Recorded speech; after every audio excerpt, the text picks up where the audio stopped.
الله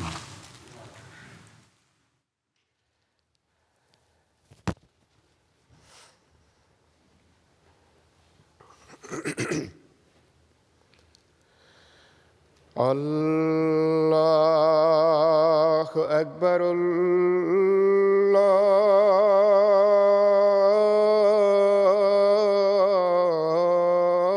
الله أكبر.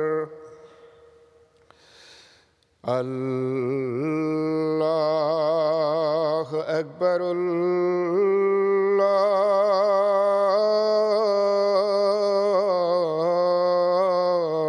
الله أكبر. أشهد أن لا إله إلا الله. أشهد أن لا إله إلا الله. أشهد أن محمدًا رسول الله.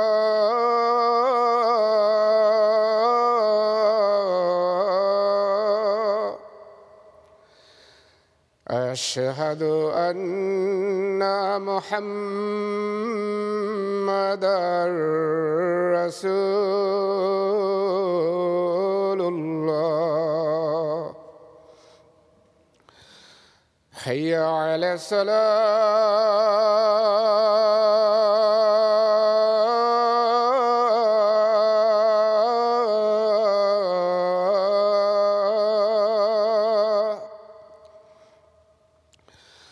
حي على الصلاة. حي على الفلاح.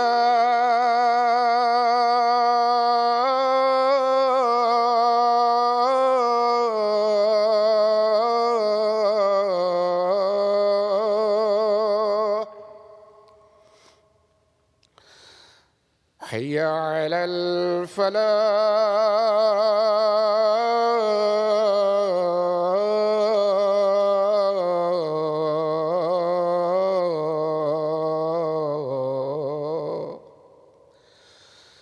الله أكبر.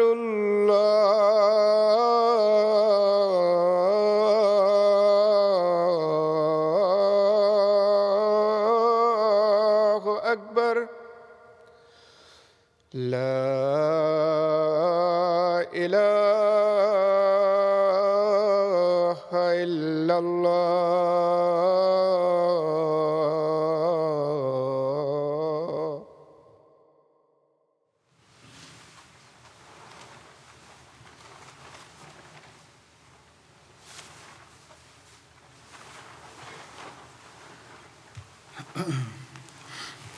السلام عليكم ورحمة الله.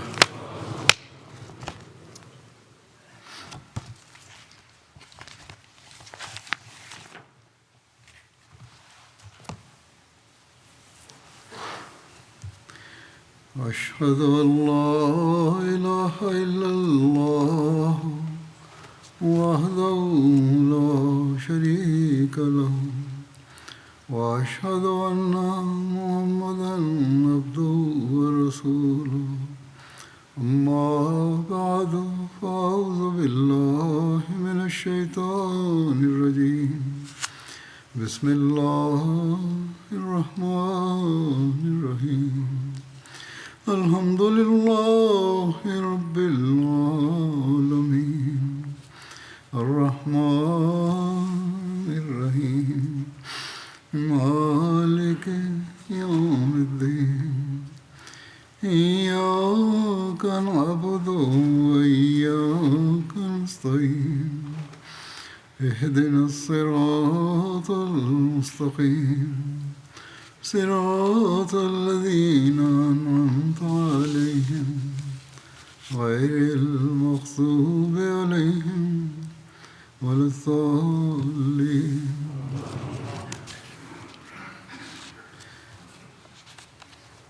آج غزوہ بنو نذیر کا کچھ ذکر کروں گا. قبیلہ بنو نذیر کا تعارف یہ ہے کہ بنو نذیر مدینہ کے یہود کا ایک خاندان تھا. بعض مورخین نے لکھا ہے کہ یہ بنو نذیر خیبر کے یہود کا ایک قبیلہ تھا اور ان کی بستی کو زہرا کہا جاتا تھا. رسول اللہ صلی اللہ علیہ وسلم جب مدینہ طیبہ تشریف لائے اس وقت بنو نذیر کا سردار حیی بن اخطب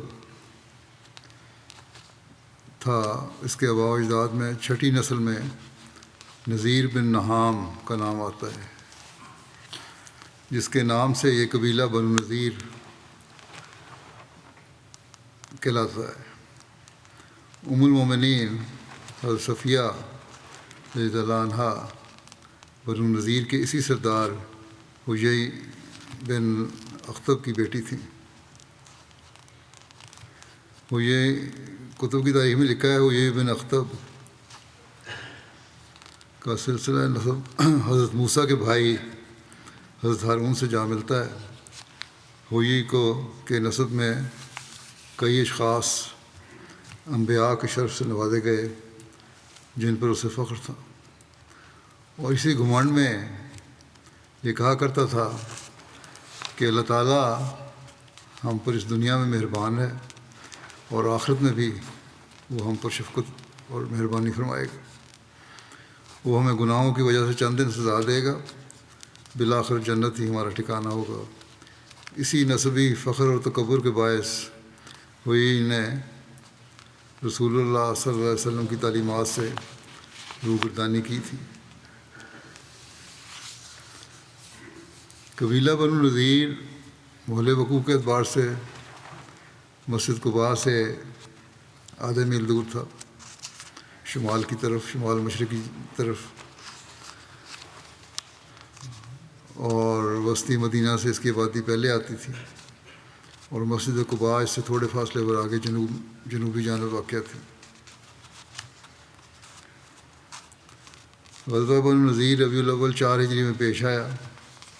ایک قول یہ ہے کہ غزوہ احد سے پہلے کا واقعہ ہے، اور امام بخاری کا قول بھی یہی ہے. البتہ امام بخاری نے اسی جگہ یہ بھی لکھا ہے کہ ابن اسحاق کے نزدیک یہ جنگ احد اور بئر معونہ کے بعد ہوا تھا. البتہ علامہ ابن کثیر اور ان کے علاوہ اکثر مورخین اور سیرت نگاروں نے کہا ہے کہ غزوہ بنو نذیر غزوہ احد کے بعد ہی ہوا تھا.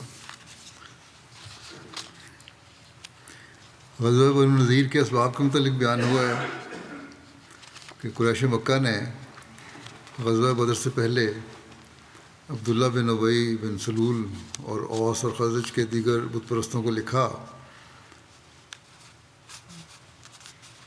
اس وقت رسول اللہ صلی اللہ علیہ وسلم مدینہ میں تھے کہ تم نے ہمارے ساتھی کو پناہ دی ہے، مدینہ میں تمہاری تعداد سب سے زیادہ ہے. ہم قسم کھا کر کہتے ہیں کہ یا ان کے ساتھ قتال کرو، یا انہیں اپنے شہر سے نکال دو، یا پھر ہم عرب کو اکٹھا کر کے تم پر حملہ آور ہو جائیں گے. تمہارے جنگجوؤں کے ساتھ جنگ کریں گے، تمہاری عورتوں اور بچوں کو تہہ تیگ کر دیں گے. کفار مکہ نے خط لکھا ہے مدینہ کے سرداروں کو. جب ابن ابی اور دیگر بت پرستوں کو یہ خط ملا تو انہوں نے ایک دوسرے کی طرف پیغام بھیجا اور رسول اللہ صلی اللہ علیہ وسلم اور آپ صلی اللہ علیہ وسلم کے صحابہ کے ساتھ جنگ کا پختہ ارادہ کر لیا. جب حضرت صلی اللہ علیہ وسلم کو اطلاع ملی تو آپ صحابہ کی ایک جماعت کے ساتھ انہیں ملے، ان مدینہ کے سرداروں کو. آپ صلی اللہ علیہ وسلم نے فرمایا کہ قریش نے تمہیں سخت دھمکی آمیز خط لکھا ہے. یہ خط تمہیں کسی فریب میں مبتلا نہ کر دے کہ تم خود کو مکر و فریب میں مبتلا کر دو اور تم اپنے ہی بھائیوں اور بیٹوں سے لڑنے لگو. جب انہوں نے آپ صلی اللہ علیہ وسلم کی بات سنی تو انہیں بات سمجھ آ گئی اور انہوں نے اپنے ارادے ملتوی کر دیے اور منتشر ہو گئے، اور یوں قریش مکہ کی دھمکی کارگر نہ ہوئی۔ پھر قریش نے غزوہ بدر کے بعد یہود کی طرف ایک خط لکھا کہ تمہارے پاس اسلحہ ہے اور تم قلعوں کے مالک ہو، یا تو تم ہمارے ساتھی کے ساتھ قتال کرو، وگرنہ ہم تم پر چڑھائی کریں گے اور تمہارے مردوں کو قتل کر دیں گے اور تمہاری عورتوں کو اپنی باندیاں بنا لیں گے۔ جب یہ خط یہود تک پہنچا تو بنو نذیر نے آپ صلی اللہ علیہ وسلم کے ساتھ دھوکہ کرنے پر اتفاق کر لیا، کیونکہ یہود کے قبائل تو پہلے ہی چاہتے تھے کہ کوئی موقع ملے اور مسلمانوں کے تسلط اور طاقت کو جتنا جلد ختم کیا جا سکے۔ اب انہوں نے سوچا کہ کوئی ایسا منصوبہ کیا جائے کہ نبی اکرم صلی اللہ علیہ وسلم کو نعوذ باللہ قتل کر دیا جائے۔ چنانچہ انہوں نے آپ کی طرف پیغام بھیجا کہ آپ 30 صحابہ کے ساتھ تشریف لائیں، ہمارے 30 علماء بھی آپ کے پاس حاضر ہوں گے، یہاں تک کہ ہم ایسی جگہ پر ملیں جو ہمارے اور تمہارے درمیان میں ہو، یعنی کوئی بیچ ایسی جگہ چن لیں جو مشترکہ ہے۔ وہ آپ کا کلام سنیں گے، یعنی ان کے لوگ، اگر انہوں نے آپ صلی اللہ علیہ وسلم کی تصدیق کر دی، یعنی ان یہودی علماء نے، اور آپ پر ایمان لے آئے تو ہم بھی آپ پر ایمان لے آئیں گے۔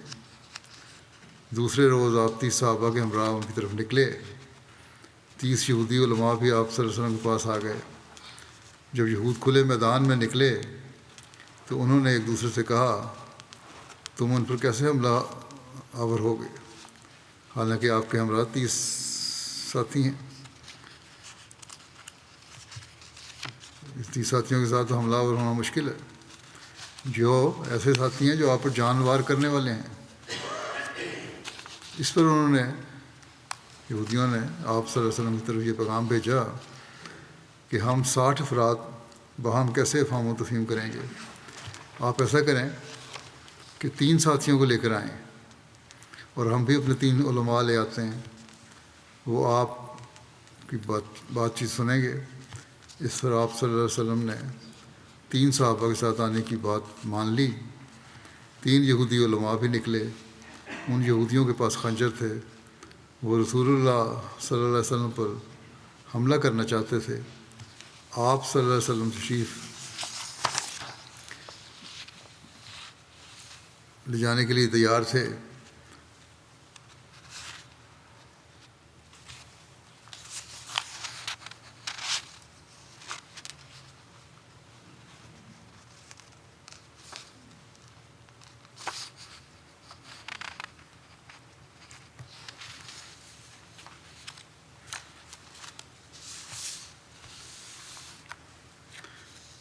اور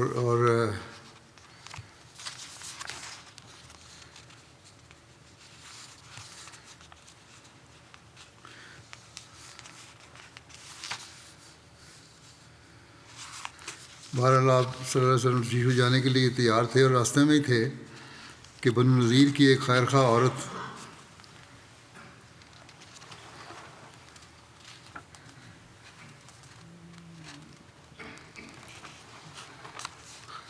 نے ایک انصاری مسلمان کو بنو نذیر کی اس ساری منصوبہ بندی کا بتا دیا جو انہوں نے منصوبہ کیا تھا آپ کو دھوکہ دینے کا، اور اس نے رسول اللہ صلی اللہ علیہ وسلم کے خدمت میں حاضر ہو کر یہود کے اس ارادے سے آگاہ کر دیا، اور قبل اس کے کہ رسول اللہ صلی اللہ علیہ وسلم یہود کے پاس پہنچتے آپ مدینہ واپس تشریف لے آئے۔ اس غزوے کا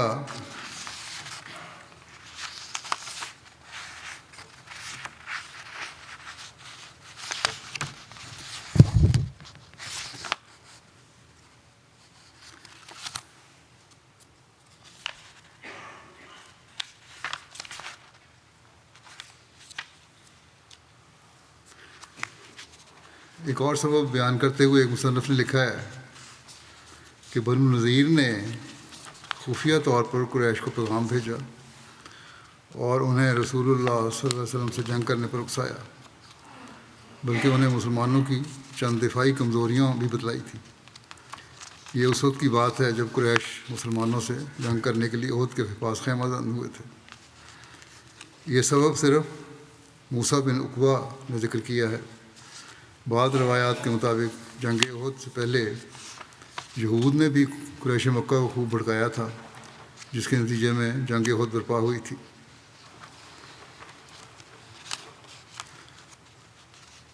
تو اس غزوے کا ایک اہم اور فوری سبب یہ بھی بیان کیا جاتا ہے کہ بئر معونہ سے واپسی پر جب حضرت عمر بن امیہ زمری نے بنو عامر کے 2 افراد کو قتل کیا تھا، جس کے ساتھ مسلمانوں کا معاہدہ تھا، اب ان کی دیت کا معاملہ تھا۔ اس سلسلہ میں حضرت صلی اللہ علیہ وسلم نے بنو نذیر کے پاس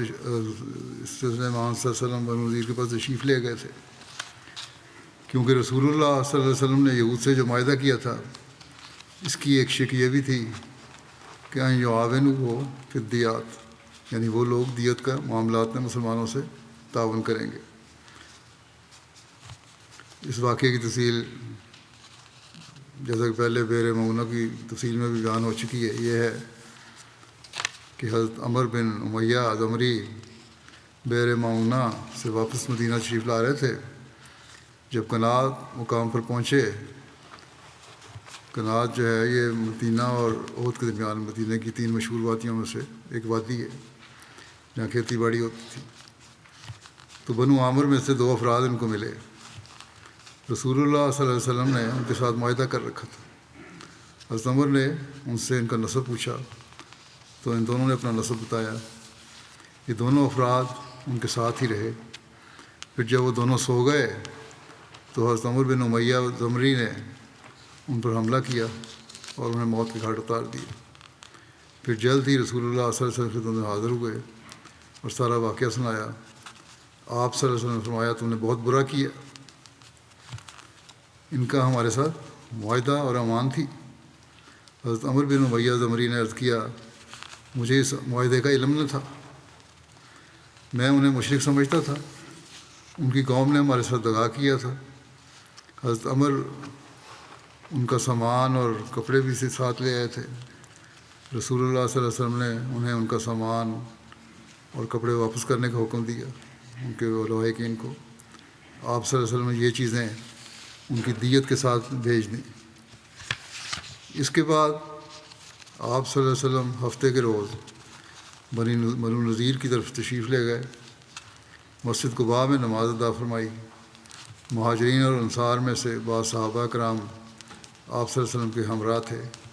جب آپ صلی اللہ علیہ وسلم بنو نذیر کے ہاں پہنچے تو آپ صلی اللہ علیہ وسلم کے ہمراہ 10 سے بھی کم صحابہ تھے۔ آپ صلی اللہ علیہ وسلم نے انہیں اپنی محفلوں میں بیٹھے ہوئے پایا۔ آپ صلی اللہ علیہ وسلم بیٹھ گئے تاکہ ان کے ساتھ بات چیت کریں کہ وہ ان 2 آدمیوں کی دیت ادا کرنے میں آپ صلی اللہ علیہ وسلم کی مدد کریں جنہیں حضرت عمر نے قتل کیا تھا۔ اس غزوے کے اسباب کے متعلق حضرت مرزا بشیر صاحب نے بھی لکھا ہے، اس سے کچھ اور وضاحت ہوتی ہے کہ اس غزوے کا سبب بیان کرتے ہوئے ارباب حدیث و سیر مختلف وجوہات بیان کرتے ہیں، اور اس اختلاف کی وجہ سے اس غزوے کے زمانے کے متعلق بھی اختلاف پیدا ہو گیا ہے۔ ابن اسحاق اور ابن سعد جن کی اتباع میں سب لکھتے ہیں کہ میں نے جن کی اتباع کی ہے، اس جگہ بلا کسی خاص تحقیق کے اختیار کی ہے میں نے یہ اتباع غزوہ بنو نذیر کو غزوہ احد اور واقعہ بئر معونہ کے بعد بیان کرتے ہیں، اور اس کا سبب یہ لکھتے ہیں کہ عمر بن امیہ زمری جنہیں کفار نے بئر معونہ کے موقع پر قید کر کے چھوڑ دیا تھا، وہ جب واپس مدینہ کی طرف آ رہے تھے تو انہیں راستے میں قبیلہ بنو عامر کے 2 آدمی ملے جو حضرت صلی اللہ علیہ وسلم کے ساتھ معاہدہ کر چکے تھے۔ کیونکہ عمر کو اس عہد و پیمان کا علم نہیں تھا، اس لیے اس نے موقع پا کر ان 2 آدمیوں کو شہدائے بئر معونہ کے بدلے میں قتل کر دیا، جن کے قتل کا باعث قبیلہ بنو عامر کا ایک رئیس عامر بن طفیل ہوا تھا۔ گو خود قبیلہ بنو عامر کے لوگ اس قتل و غارت سے دشکش رہے تھے، انہوں نے جنگ نہیں کی تھی، لیکن بہرحال ان کو یہ تھا کہ اس نے دھوکہ کیا، اس لیے انہوں نے سمجھا کہ یہ ہمارے دشمن نے اور قتل کر دیا۔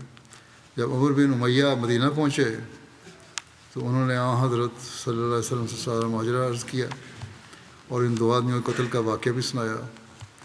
آپ کو جب ان دو آدمیوں کے قتل کی اطلاع ہوئی تو آپ صلی اللہ علیہ وسلم عمر بن امیہ کے اس فعل پر بہت ناراض ہوئے اور فرمایا کہ وہ تو ہمارے معاہد تھے، اور آپ نے فوراً ان دو ہر مقتولین کا خون بہا ان کے ورثاء کو بھجوا دیا۔ لیکن چونکہ قبیلہ بنو عامر کے لوگ بنو نذیر کے بھی حلیف تھے اور بنو نذیر مسلمانوں کے حلیف تھے، اس لیے معاہدہ کی روح سے اس خون بہا کا بار حصہ رسدی بنو نذیر پر بھی پڑتا تھا۔ کچھ حصہ بنو نذیر کے ساتھ، کیونکہ ان کے آپس میں معاہدہ تھا، مسلمانوں کے ساتھ بھی، تو انہوں نے بہرحال شیئر کرنا تھا، اس میں کچھ حصہ انہوں نے بھی دینا تھا۔ چنانچہ آپ صلی اللہ علیہ وسلم اس وجہ سے اپنے چند صحابیوں کو ساتھ لے کر بنو نذیر کی آبادی میں پہنچے اور ان سے یہ سارا واقعہ بیان کر کے خون بہا کا حصہ مانگا کہ یہ اس طرح قتل کیا ہے غلطی سے اور اس کی دیت دینی چاہیے، ہم اپنا حصہ بھی دیتے ہیں، تمہارا بھی ہمارے ساتھ معاہدہ ہے، اس لیے تم بھی اتنا حصہ دو۔ لکھتے ہیں کہ یہ وہ روایت ہے جس کی اکثر مورخین نے اتباع کی ہے، حتیٰ کہ یہی روایت تاریخ میں عام طور پر شائع اور متعارف ہو گئی ہے۔ لیکن اس کے مقابل پر امام زہری کی یہ روایت صحیح احادیث میں مروی ہوئی ہے کہ جنگ بدر کے بعد، مگر یہ نہیں کہا جا سکتا کہ خاص طور پر کس سال اور کس ماہ میں، مکہ کے رؤساء نے بنو نذیر کو یہ خط لکھا تھا کہ تم محمد صلی اللہ علیہ وسلم اور مسلمانوں کے خلاف جنگ کرو ورنہ ہم تمہارے خلاف جنگ کریں گے۔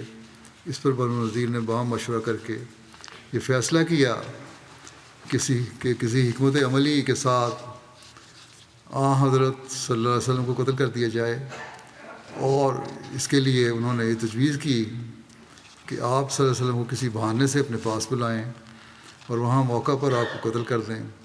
چنانچہ انہوں نے آپ کو کہلا بھیجا کہ ہم آپ کے ساتھ اپنے علماء کا مذہبی تبادلہ خیالات کروانا چاہتے ہیں، اگر ہم پر آپ کی صداقت ظاہر ہو گئی تو ہم آپ پر ایمان لے آئیں گے، بس آپ مہربانی کر کے اپنا کوئی سے 30 صاحب کو ساتھ لے کر تشریف لے آئیں، ہماری طرف سے بھی 30 علماء ہوں گے اور پھر باہم تبادلہ خیالات ہو جائے گا۔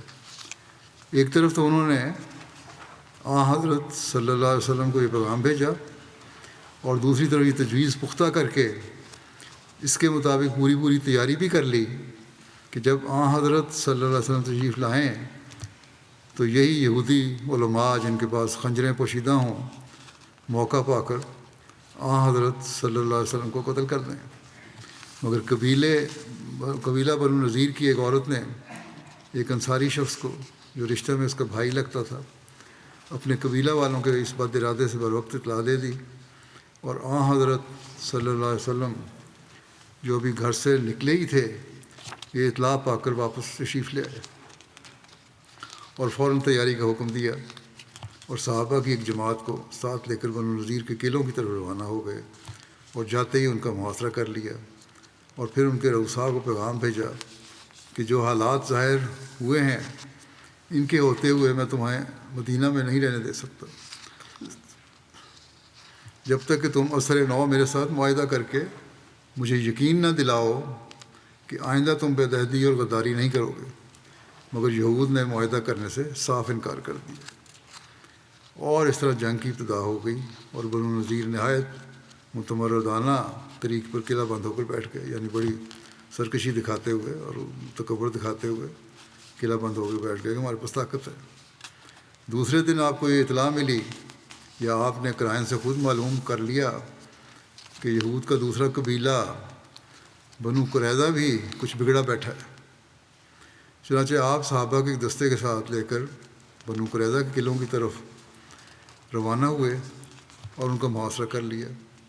بنو قریظہ نے جب دیکھا کہ راز کھل گیا ہے تو وہ ڈر گئے اور معافی خواستگار ہو کر اثر نو حضرت صلی اللہ علیہ وسلم کے ساتھ امن و امان اور باہمی اعانت کا معاہدہ کر لیا، جس پر آپ نے ان کا محاصرہ اٹھا لیا اور پھر بنو نذیر کے قلعوں کی طرف تشریف لے آئے، لیکن بنو نذیر بدستور اپنی ضد اور عداوت پر اڑے رہے اور ایک باقاعدہ جنگ کی صورت پیدا ہو گئی۔ یہ وہ دو مختلف روایتیں ہیں جو غزوہ بنو نذیر کے باعث کے متعلق بیان کی گئی ہیں۔ گو تاریخی لحاظ سے مؤخر ذکر روایت زیادہ درست اور صحیح ہے، اور دوسری احادیث میں بھی زیادہ تر اسی روایت کی تائید پائی جاتی ہے، لیکن چونکہ پہلی روایت کو مورخین نے زیادہ کثرت کے ساتھ قبول کیا ہے اور بعض صحیح احادیث میں بھی اس کی صحت کی طرف اشارہ پایا جاتا ہے، چنانچہ امام بخاری نے باوجود زہری کے قول کو ترجیح دینے کے قبیلہ عامر کے دو مقتولوں کی دیت کا بھی ذکر کیا ہے۔ اس لیے ہماری رائے میں اگر دونوں روایتوں کو صحیح سمجھ کر ملا لیا جائے تو کوئی حرج لازم نہیں آتا۔ البتہ اس سے غزوہ کے زمانے کے متعلق ان روایتوں میں سے کسی ایک روایت کو ترجیح دینی پڑے گی، کیونکہ زمانے کے لحاظ سے ہر دو روایات کو صحیح تسلیم نہیں کیا جا سکتا۔ ایسا معلوم ہوتا ہے کہ بنو نذیر کی طرف سے مختلف مواقع پر مختلف اسباب جنگ کے پیدا ہوتے رہے ہیں، اور حضرت صلی اللہ علیہ وسلم انہیں ڈھیل دیتے رہے اور درگزر سے کام فرمایا، لیکن جب آخری سبب بیر معونہ کے واقعہ کے بعد ہوا تو آپ نے انہیں ان کی ساری کارروائیاں جتلا کر ان کے خلاف فوج کشی کا فرمائی۔ گویا یہ جتنے مختلف اسباب بیان ہوئے ہیں یہ سب اپنی اپنی جگہ درست تھے، مگر آخری تحریک کی سبب وہ تھا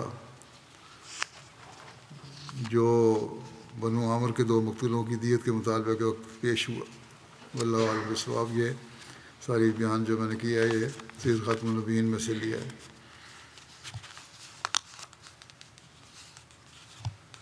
پھر لکھا ہے کہ بنو نذیر کی رسول اللہ صلی اللہ علیہ وسلم کو قتل کرنے کی ناپاک سازش بھی تھی، یہ بھی وجہ بنی تھی۔ اس کے بارے میں جیسا کہ ذکر ہو چکا ہے کہ دیت کے سلسلے میں حضرت صلی اللہ علیہ وسلم صحابہ کی ایک جماعت کے ساتھ بنو نذیر کے ہاں تشریف لے گئے۔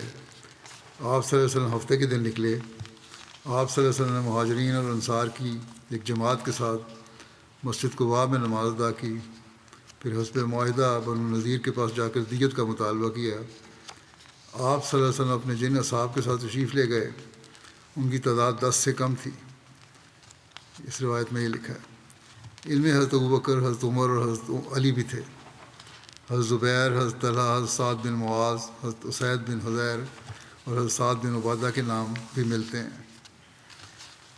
حضرت صلی اللہ علیہ وسلم نے وہاں پہنچ کر یہود سے دیت کی بات کی تو انہوں نے کہا کہ ہاں ابو القاسم آپ پہلے کھانا کھا لیجئے، پھر آپ صلی اللہ علیہ وسلم کے کام کی طرف آتے ہیں۔ اسی طرح یہودیوں نے ظاہری طور پر تو بڑی خندہ پیشانی سے آپ صلی اللہ علیہ وسلم سے بات کی، لیکن درپردہ وہ آپ صلی اللہ علیہ وسلم کو قتل کی منصوبہ بندی کر رہے تھے۔ اس وقت حضرت صلی اللہ علیہ وسلم کے گھروں کی ایک دیوار کے سائے میں بیٹھے ہوئے تھے۔ یہود نے آپس میں مشورہ کیا اور کہنے لگے کہ انہیں یعنی حضرت صلی اللہ علیہ وسلم کو ختم کرنے کے لیے تمہیں اس سے بہتر موقع نہیں ملے گا، اس لیے بتاؤ کون ہے جو اس مکان کی چھت پر چڑھ کر دیوار پر سے ایک بڑا پتھر آپ کے اوپر گرا دے تاکہ ہمیں آپ سے نجات مل جائے۔ ایک اور مصنف یہ واقعہ بیان کرتے ہوئے لکھتا ہے کہ ان کے سردار حیی بن اخطب نے کہا، اے یہود کی جماعت، محمد صلی اللہ علیہ وسلم اپنے چند ساتھیوں کے ساتھ تمہارے پاس آئے ہیں، ان کی تعداد 10 سے بھی کم ہے، اس گھر کے اوپر سے بڑا پتھر گرا کر محمد صلی اللہ علیہ وسلم کو قتل کر دو، تمہیں اس سے بہتر موقع دوبارہ نہیں ملے گا۔ اگر انہوں نے قتل کر دیا تو ان کے ساتھی بکھر جائیں گے، مکے سے آئے ہوئے ان کے ساتھی واپس مکے چلے جائیں گے اور یہاں صرف اوس اور خزرج رہ جائیں گے جو تمہارے حلیف ہیں، اس لیے تم جو کرنا چاہتے ہو ابھی کر ڈالو۔ اس پر ایک بدبخت یہودی عمر بن جہاش بولا، میں اس گھر پر چڑھ کر پتھر گرا کر محمد صلی اللہ علیہ وسلم کو نعوذ باللہ قتل کروں گا۔ جب یہ ساری مشاورت ہو رہی تھی اس وقت بنو نذیر کے ایک سردار سلام بن مشکم نے کہا، اے یہود کی جماعت، تم بے شک ساری زندگی میری مخالفت کر لینا، لیکن آج میری بات مان لو، اللہ کی قسم محمد صلی اللہ علیہ وسلم کو تمہارے اس ارادے کی خبر کر دی جائے گی اور یہ ہمارے اور ان کے درمیان معاہدے کی خلاف ورزی ہوگی۔ لیکن یہود نے اس کی ایک نہ سنی اور اپنے عزم قائم رہے۔ اور پھر جو اگلی کارروائی ہے انشاءاللہ تعالیٰ آئندہ میں بیان کروں گا، کیا کیا انہوں نے، کس طرح ارادہ کیا قتل کرا، اور کس طرح حضرت صلی اللہ علیہ وسلم کو اللہ تعالیٰ نے بچایا اور ان کے منصوبوں کو ناکام بنایا۔ آخر میں پاکستان کے احمدیوں کے لیے خاص طور پر دعا کے لیے کہنا چاہتا ہوں، ان پر آج کل پھر سختیاں وارد کی جا رہی ہیں۔ اللہ تعالیٰ جلد پاکستانی احمدیوں کو بھی ان ظالموں سے نجات دلائے اور وہاں بھی ہمارے حالات بہتر ہوں۔ ذرا ذرا سی بات پر مقدمے اور تنگ کرنے کی کوشش کی جاتی ہے۔ اس کے بعد میں جنازے بھی پڑھاؤں گا بعد جمعے کے، اس میں ان کا ذکر پہلے کر دوں۔ پہلا ذکر ہے مکرم غلام سرور صاحب شہید ابن مکرم بشیر احمد صاحب کا، اور اس کے ساتھ ہی دوسرا ذکر ہوگا راحت احمد باجوہ صاحب ابن مکرم مشتاق احمد باجوہ صاحب کا، جو سعد اللہ پور ضلع منڈی بہاؤدین کے رہنے والے تھے، جن کو 8 جون کو شہید کر دیا گیا تھا۔ انا للہ و انا الیہ راجعون۔ ایک معاند احمدیت نے یکے بعد دیگرے فائر کر کے غلام سرور صاحب اور راحت باجوہ صاحب کو شہید کیا تھا۔ بوقت شہادت غلام سرور صاحب شہید کی عمر 64 سال، جبکہ راحت باجوہ صاحب شہید کی عمر 32 سال تھی۔ تفصیلات کے مطابق غلام سرور صاحب شہید احمدیہ مسجد سعد اللہ پور سے نماز ظہر کی ادائیگی کے بعد اپنے گھر واپس جا رہے تھے کہ گھر کے قریب ایک معاند احمدیت سید علی رضا، جو مقامی مدرسے کا طالب علم تھا، اس نے غلام سرور صاحب کے تعاقب کر کے پستول سے فائر کر دیا۔ سر میں گولی لگنے سے آپ موقع پر ہی شہید ہو گئے۔ وقوع کے بعد قاتل موقع سے چلا گیا اور گاؤں کی دوسری جانب جا کر ایک اور احمدی مکرم راحت احمد باجوہ صاحب کو بھی فائر کر کے شہید کر دیا، جس کے بعد قاتل کی گرفتاری عمل میں آئی۔ وقوع کے بعد قاتل نے پولیس کو اپنے اقراری بیان میں بتایا کہ ہاں میں نے مارا ہے ان کو، اس نے یہ کارروائی جنت کے حصول کے لیے کی ہے۔ کہنے لگا کہ میں تو جنت حاصل کرنے کے لیے سب کچھ کیا ہے، اگر مجھے کوئی اور احمدی بھی نظر آ جاتا تو میں اس کی جان لینے کی بھی سے بھی گریز نہ کرتا۔ تو مولویوں کے سکھائے ہوئے اسلام کی تعلیم کا تو یہ اثر ہے لوگوں پر کہ یہ تعلیم دے رہے ہیں اسلام کی اور بدنام کرنے والے ہیں اسلام کو۔ اللہ تعالیٰ ان کی جلد پکڑ کے سامان فرمائے۔ غلام سرور صاحب شہید ابن بشیر احمد صاحب کے خاندان میں احمدیت کا نفوذ ان کے پردادا حضرت شرف الدین صاحب رضی اللہ عنہ کے ذریعے سے ہوا، جنہوں نے تعاون کے نشان سے متاثر ہو کر سعد اللہ پور کے دیگر احباب کے ہمراہ حضرت مولانا غلام رسول صاحب راجی کی کے توسط سے بدریہ خط بیعت کی تھی۔ بعد میں حضرت مسیح علیہ السلام کے 1903 میں مقدمہ جہلم کے موقع پر جہلم تشریف لانے پر ان کی زیارت کی سعادت بھی ملی۔ شہید مرحوم بفضل خدا نظام وصیت میں شامل تھے، پنجگانہ نماز باجماعت کے پابند تہجد گزار تھے، درود شریف بہت زیادہ کثرت سے کرنے والے، نفلی روزوں کے علاوہ تلاوت قرآن کریم سے خصوصی شغف تھا۔ اس کے علاوہ جماعتی کتب کا مطالعہ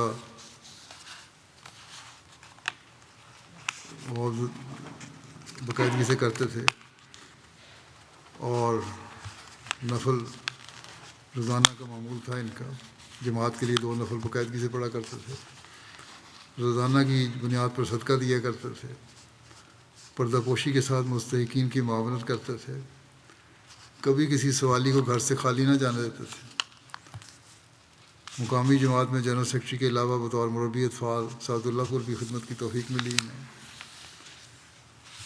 مرحوم کو دعوت اللہ کا بہت شوق تھا۔ کئی سعید روحوں کو آپ کے توسط سے بیعت کی توفیق ملی۔ ماضی میں کلمہ مہم کے دوران دیگر احباب کے ساتھ 3-4 دن کے لیے بغیر مقدمہ درج کیے اسیر رائے مولا ہونے کی بھی سعادت ملی ان کو۔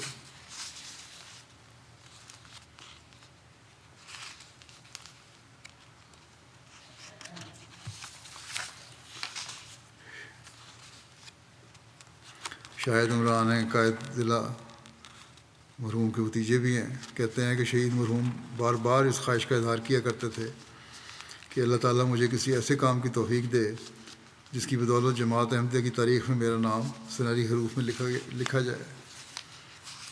اللہ تعالیٰ نے ان کی خواہش اس طرح پوری کر دی۔ عثمان گان میں اہلیہ مکرمہ ساجدہ پروین صاحبہ کے علاوہ 2 بیٹے اور 4 بیٹیاں شامل ہیں۔ چھوٹی بیٹیاں ان کی 2 ہیں، جو ایک FSC میں تعلیم حاصل کر رہی ہے، ایک میٹرک میں، باقی تو شادی شدہ ہے بچے۔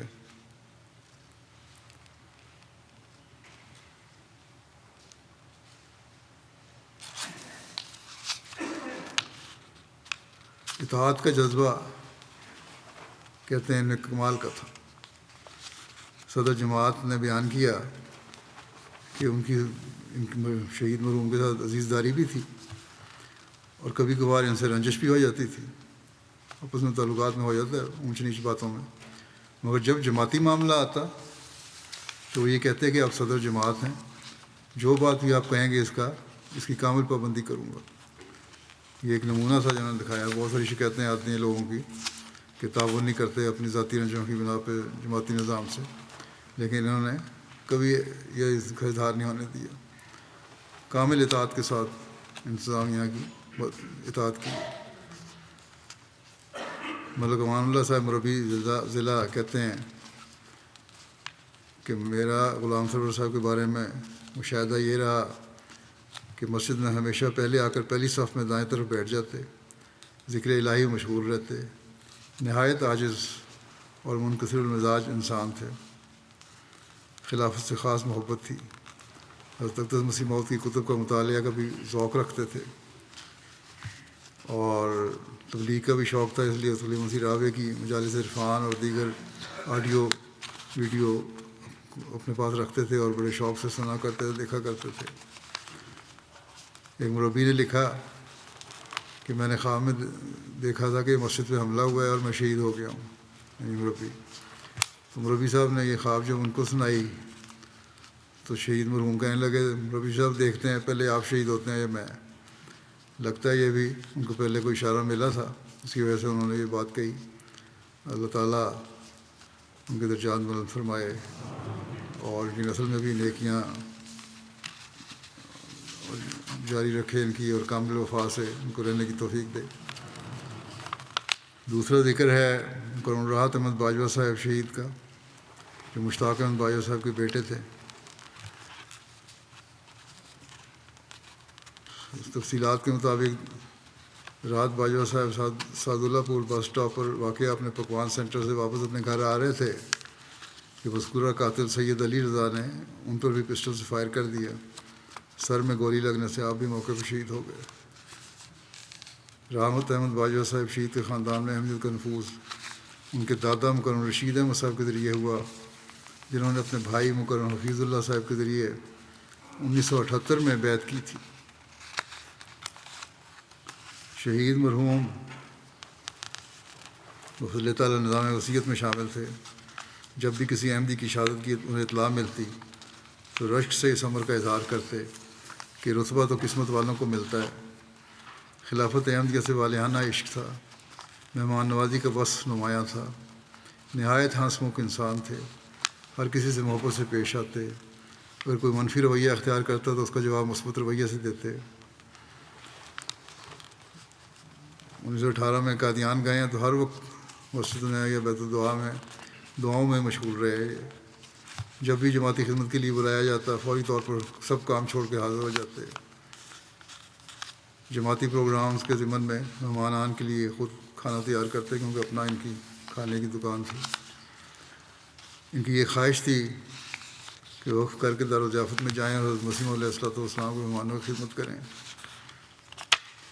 ان کے ایک کزن ہیں جامعہ میں پڑھتے ہیں، کہتے ہیں مجھے جب بھی ملتے ہمیشہ یہ نصیحت کرتے کہ کبھی بے وفائی نہ کرنا اور آخر دم تک اپنے وفد کو نبھانا، یہی تبھی تو ہماری خاندان کی عزت کا باعث بنو گے۔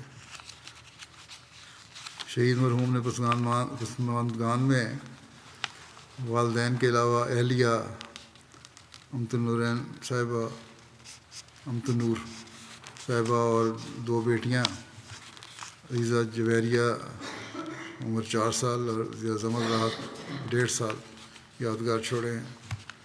اللہ تعالیٰ ان شہداء کو جنت الفردوس میں اعلیٰ مقام عطا فرمائے، رحمت اور مغفرت کا سلوک فرمائے اور جملہ پسماندگان کو صبر جمیل عطا فرمائے، انہیں اپنی حفظ و امان میں رکھے۔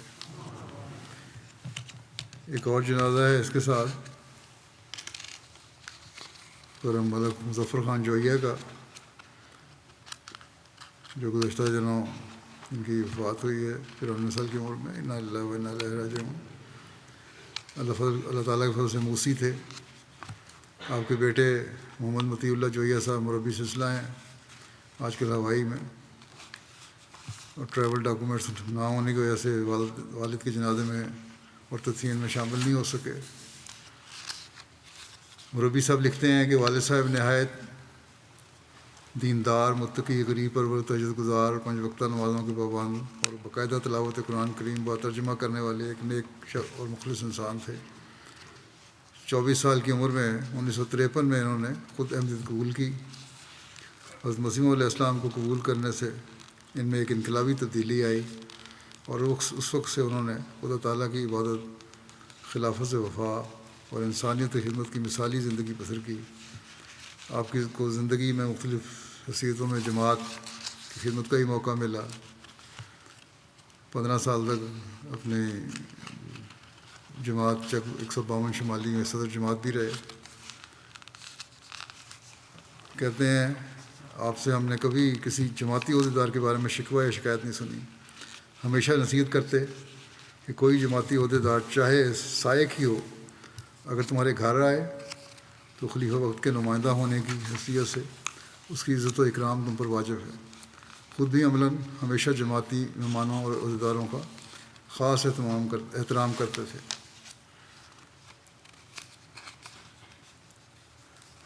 جب میں نے وصیت کی تحریک کی تھی 2005 میں، تو یہ تو پہلے موسی تھے، اس وقت انہوں نے اپنی وصیت کو 1/10 سے بڑھا کے 1/3 کر دیا، شرح بڑھا دی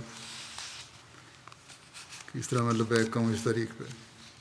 سب بچوں کو کہتے تھے کہ مالی قربانی اور چندہ حقیقت میں وہی ہوتا ہے جو انسان پہلے ہی ادا کرے اور سیکٹری مال کو یاد دہانی کا موقع ہی نہ دیا جائے۔ خود بھی جو پینشن آتی تھی اس میں سب سے پہلے چندہ ادا کرتے تھے۔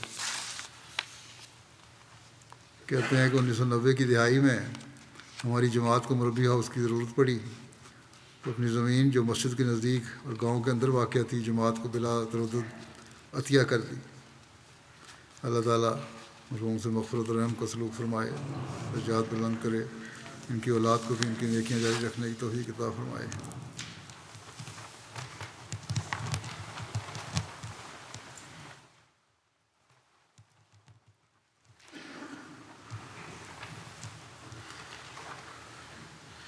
الحمد للہ نحمده ونستعینه ونستغفره ونؤمن به ونتوکل علیہ ونعوذ باللہ من شرور انفسنا ومن سیئات اعمالنا من يهده الله فلا مضل له ومن يضلل فلا هادي له ونشهد أن لا إله إلا الله ونشهد أن محمدا عبده ورسوله عباد الله رحمكم الله إن الله يأمر بالعدل والإحسان